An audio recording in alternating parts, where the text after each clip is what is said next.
이번 파리 부동산 대책의 주요 타깃은 다주택자였습니다. 다주택자를 향한 규제안이 줄을 이루면서 입지가 좁아졌다고 볼 수 있는데요. 기존 주택을 팔든지 임대사업자로 등록해 규제안으로 들어가든지 갈림길에 놓인 형세입니다. 반면 무주택자들은 내 집 마련의 기회가 더 확대되면서 기대감이 커졌는데요. 다주택자와 무주택자, 복잡한 셈법 속에서 어떤 절약이 필요할지 송승현 부동산 전문가와 함께 알아보겠습니다. 전문가님 어서 오세요. 네, 안녕하세요. 네, 우선 이번에 이제 파리 부동산 대책에 담긴 다주택자 규제 내용 다시 한번 살펴볼까요? 네, 사실 이 파리 대책이라는 게 어떻게 보면 그 다주택자한테 좀 타깃이 좀 된 것 같아요. 네. 그래서 여러 가지 좀 그 내용들이 나와 있는 그런 상황입니다. 일단 첫 번째 보면은 그 다주택자에게 그 양도세 부분을 가산세 해가지고 적용을 한다는 거거든요. 네.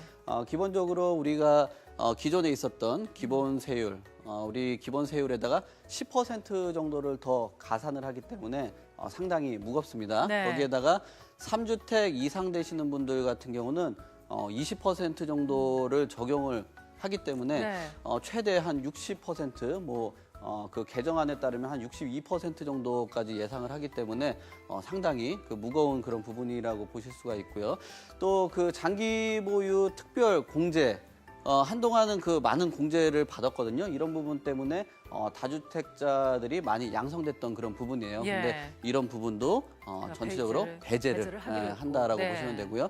또 그 주택에 대해서 이 분양권에 대한 그 프리미엄들이 많이 발생들을 했었습니다. 네. 그래서 주거 안정을 갖는 데 있어서 약간 저해되는 그런 부분이 있었거든요. 근데 기존에 6에서 30% 정도 됐던 구간별로 적용을 받았던 것을 일괄적으로 한 50% 정도로 적용을 하기 때문에 이 또한 좀 무거운 그런 부분이 아닌가 그렇게 보고 있습니다. 네. 그리고 여러분들 같은 경우 여러 사람들이 그 주택을 많이 갖고 계셨던 분들이 주택을 가지고 담보대출을 많이 이용을 했어요. 그래서 주택을 여러 채들 계속적으로 구입을 했었는데 이런 주택 담보대출도 한 건 이상 받으셨던 분들에게는 30% 정도 적용되기 때문에 실질적으로는 이제 뭐 주택을 가지고 너무 많이 과다하게 주거 안정을 좀 피해를 보는 부분들을 없애려고 하는 그런 방향인 것 같습니다. 네, 그러니까 다주택자에 대한 뭐 과세도 좀 더 엄격하게 됐고요. 전반적으로 대출받기도 지금 어려워진 그런 이제 규제 내용이 나왔습니다. 이제 대략 지금 3주 정도 지났죠. 대책이 나온 이후 지금 분위기는 어떻습니까, 시장에서? 그 생각했던 것보다 뭐 여러 가지 뭐 가격이 좀 떨어진다라고 네. 이야기들은 했었는데 수치로 보면 사실 좀 미미한 것 같아요. 그래서 내용들을 잘 살펴보시면 과거에 이 부동산을 가지고 투자들을 많이 하셨던 그 다주택자들이 있었습니다. 근데 이런 부분들이 경험이 좀 많이 쌓인 것 같아요. 네. 그래서 살려고 했던 사람들은 조금 더 내리지 않을까 생각하고 조금 주저주저 하고요. 팔려고 했던 사람들 역시도 그 경험을 토대로 과거에 그 좀 힘들었던 시기 때 팔았지만 그 시간이 지나고 나니까 그때 안 팔았어야 되는데 하는 생각들을 많이 네. 그 경험들을 많이 갖고 있거든요. 그런 부분 때문에 조금 그 눈치를 보고 있는 그런 상황이라고 보시면 될 것 같습니다. 부동산과 관련해서 온 국민이 경험이 많을 테니까요. 네, 각자의 그런 전략대로 지금 하고 있는 것 같은데 이제 다주택자로서는 부담이 커졌다는 거는 부인할 수는 없는 것 같고요. 이제 앞서 언급해주신 이제 고민거리들 해결해 돼야 될 것 같은데 집을 이제 다주택자의 경우 집을 파는 게 나을지 아니면은 계속 갖고 있는 게 나을지 그게 궁금할 것 같아요. 네, 사실 그 자금력이 좀 부족하신 분들은 좀 파시는 게 아무래도 좀 유리할 것 같아요. 네. 뭐 여러 가지 내용들이 있는데요. 양도세가 그 내년 4월부터 이제 적용을 합니다. 그래서 3월 이내에 좀 매도를 하시는 게 유리하실 것 같고요. 다주택을 꼭 그 유지를 하고 싶다라는 네. 생각을 좀 가지고 계신 분들은 임대사업자를 활용을 하시는 부분이 조금 절세적으로 유리한 부분이기 때문에 그런 부분들 좀 참고를 하시고 운영을 하시고 자금력이 좀 부족하신 분들은 아무래도 그 매도를 하시는 게 아무래도 유리할 것 같습니다. 그렇군요. 만약에 이제 아까 이제 임대사업자로 자금력이 있을 경우는 임대사업자로 이제 등록을 하는 게 유리할 수 있다고 말씀을 하셨는데 만약에 등록을 할 경우에 유리한 점은 어떤 것들이 있습니까? 네, 일단 지금 뭐 여러 가지 내용들을 갖고 있는데요. 재산세라든지 아니면 뭐 보유세라든지 이런 부분에서 유리한 부분들이 있습니다. 그래서 전체적으로 나와 있는 부분들은 것들을 보시면은 전용 면적 85제곱미터가 있어요. 거기 시가가 6억 이하일 경우에는 소득세라든지 법인세들이 감면 대상에 들어가기 때문에 이런 부분이 임대사업 하시는 게 훨씬 더 유리할 것으로 보여지고요.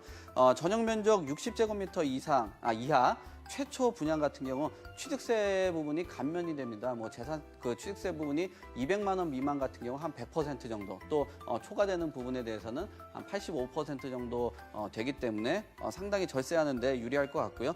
재산세 감면이라든지 양도소득세 중과되는 부분을 제외를 합니다. 또 기존에 아까 장기보유 특별공제를 배제를 한다고 그랬는데 이 부분도 적용이 되고 있기 때문에 상당히 유리할 것으로 보여지고요. 또 중공공 임대 사업자 같은 경우는 보유하신 그 보유 기간을 충족을 시킨다면은 양도세 부분 같은 경우는 전액 감면이 되기 때문에 양도세에 대해서 우려를 많이 하시는 분들은 중공공 임대를 운영을 하시는 게 훨씬 더 유리할 것 같습니다. 그렇군요. 그러니까 이런 이제 혜택들이 있는데 좀 봤을 때는 좀 비교적 규모가 작은 아파트들인 것 같아요. 그러니까 예를 들면 뭐 시가 6억 원 이하라고 돼 있는데 6억 원 이상일 경우에는 이런 혜택을 받지 못하는 건가요? 네, 그렇습니다. 6억이 넘거나 85제곱미터가 넘는 네. 그런 부분 같은 경우는 전혀 해당 사항이 없기 때문에 이런 부분들을 꼭 참고를 하시고 운영을 하셨으면 좋겠습니다. 그렇군요. 자, 이번에는 이제 집을 사야 되나 더 기다려야 되나 고민이 많은 무주택자에 대해서도 알아보겠습니다. 전문가들은 어떻게 보고 있습니까? 네, 지금 이 무주택자들한테 유리한 그 부분들이 있긴 해요. 그래서 대출되는 부분들, 최근에 너무 대출에 대해서 규제가 많았었거든요. 근데 연소득 7천만 원 이하 같은 경우는 한 10% 정도를 완화를 합니다. 이 기회를 가지고 청약 제도들이 좀 개편이 되고 있는 그런 상황인데요. 지금 나와 있는 그런 내용들처럼 지금 가점제가 많이 확대가 됐습니다. 그래서 85제곱미터 이하 같은 경우는 100% 정도의 그 가점을 주고 있기 때문에 청약 가점제, 특히나 이 무주택 기간이 길거나 가입 기간이 길수록 고점이기 때문에 무주택자들, 특히나 청약하는 그 시장에 대해서는 상당히 유리한 부분이기 때문에 이런 부분들 잘 참고를 하시고 방향을 잡으셨으면 좋겠습니다. 네, 이 무주택자들의 고민은 뭐냐면 집값이 앞으로 더 떨어지지 않을까, 그때까지 기다려야 되지 않을까 이런 고민이 있을 것 같거든요. 네, 사실 이 파리 부동산 대책이 부동산이 사실 많이 좀 비대해졌어요. 그렇다 보니까 다이어트를 하는 그런 상황인데 뭐 운동을 하거나 또 식이요법을 가지고 조금 방향을 잡았어야 되는데 너무 이거 완전히 안 먹으면서 빼는 것 같은 그런 느낌인 것 같아요. 네. 그렇다 보니까 뭐 여러 가지 뭐 요요 현상이라든지 부작용들이 발생할 것 같은데요.